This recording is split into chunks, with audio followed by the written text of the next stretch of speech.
বাংলার শেষ স্বাধীন নবাব সিরাজউদ্দৌলা তার বিশ্বস্তজনদের হাতে নির্মমভাবে মৃত্যুবরণ করেন। তার সবচেয়ে বিশ্বস্ত ছিলেন মীর জাফর, যে নাম আজও বাংলায় বিশ্বাসঘাতকতার গালি হিসেবে প্রচলিত। এই বিশ্বাসঘাতক মীর জাফর ও তার সঙ্গীদের যে নির্মম পরিণতি হয়েছিল তা শুনলে যে কারো গায়ে কাঁটা দিবে।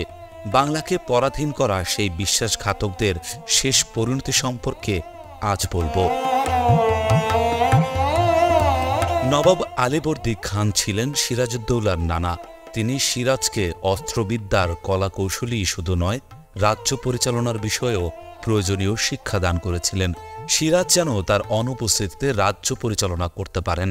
বর্গী হামলার বিরুদ্ধে নানার সঙ্গে থেকে সিরাজ তাদের আক্রমণ স্থগিত করে রাজ্যের মানুষের জীবনে সুখ শান্তি এনে দিয়েছিলেন। আলীবর্দী খানের মৃত্যুর পর সিরাজকে ক্ষমতা থেকে উৎখাত করার জন্য ইংরেজদের সঙ্গে ষড়যন্ত্রের সূত্রপাত ঘটান মীর জাফর। আর সেই ষড়যন্ত্রের যথারীতি সামিল ছিল সিরাজের কয়েকজন আত্মীয় স্বজন।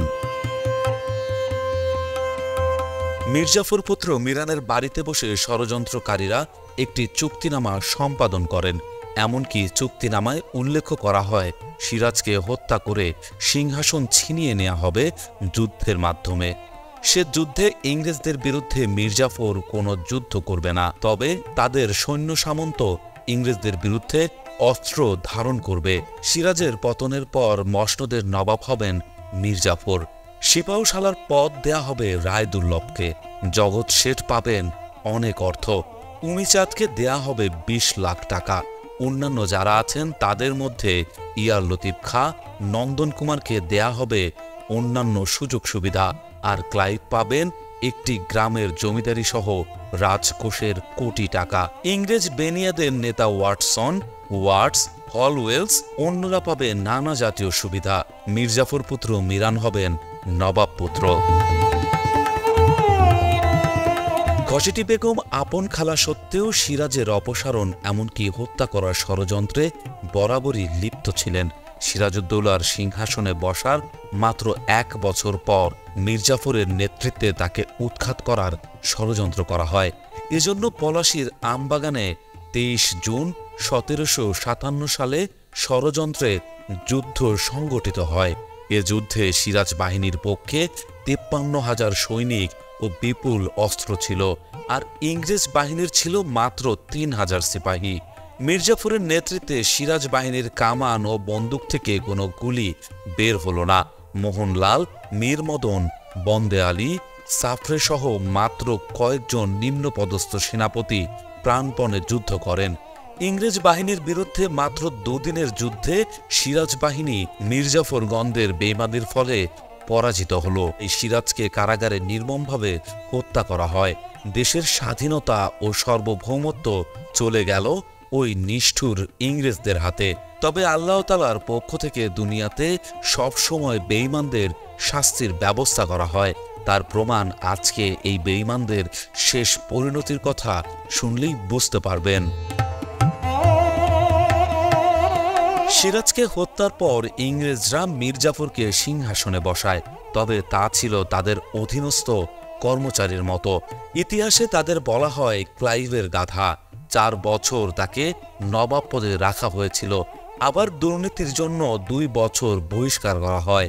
তখন কুষ্ঠরোগে আক্রান্ত হয়ে মীর জাফরের মর্মান্তিক মৃত্যু হয়। তার শরীরে অসংখ্য ঘা ও ফোড়া হয়ে রক্ত পুঁজ পড়ে এবং দুর্গন্ধ বের হয়। এই অবস্থায় পরিবারের লোকজন তাকে লোকালয়হীন জঙ্গলে রেখে আসে। বাঁচানোর আশায় রাজা নন্দকুমার কিরিটেশ্বরী দেবীর পা ধোয়া পানি ঔষধ হিসেবে খাওয়ানোর ব্যবস্থা করে। তবু আরোগ্য লাভ না করে মৃত্যু জ্বালায় ধুঁকতে ধুঁকতে প্রাণ যায় মীর জাফরের। বাংলার মানুষ বেঈমান বলতে মীর জাফরের নামকে যুগ যুগ ধরে ব্যবহার করে আসছে। মীর জাফরের পুত্র মিরান সিরাজউদ্দৌলাকে হত্যার থেকে শুরু করে বহু অপকর্মের নায়ক। ঐতিহাসিকরা বলেন তিনি বজ্রাঘাতে মৃত্যুবরণ করেন। আবার কেউ কেউ বলেন জনৈক ইংরেজ সেনাপতি তার বাড়াবাড়ি দেখে গুলি করে হত্যা করেছে। জগৎ শেঠকে দুর্গের চূড়া থেকে গঙ্গায় নিক্ষেপ করা হয়। রায়দুর্লভকে যুদ্ধের পর কারাগারে নিক্ষেপ করা হয়, আর ওই কারাগারে বসেই তিনি মৃত্যুবরণ করেন। উমিচা যুদ্ধের পর ক্লাইভ কর্তৃক প্রতারিত হয়ে মানসিক ভারসাম্য হারিয়ে রাস্তায় রাস্তায় ঘুরতে ঘুরতে মারা যান। রাজা রাজবল্ল পদ্মায় ডুবে আকস্মিক মৃত্যুবরণ করেন। মীর জাফরকে ক্ষমতাচ্যুত করে মীর কাসেম ক্ষমতা দখল করে।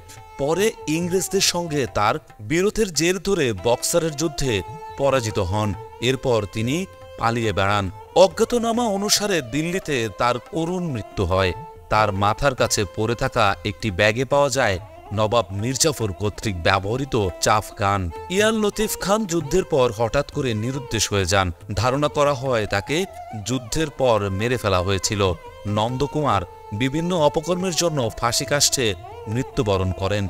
সিরাজউদ্দৌলার খালা ঘসেটি বেগমকে মিরানের নির্দেশে নৌকায় ডুবিয়ে হত্যা করা হয়। সিরাজের হত্যাকারী মোহাম্মদী বেগ মাথা খারাপ অবস্থায় বিনা কারণে কূপে ঝাঁপ দিয়ে আত্মহত্যা করেন।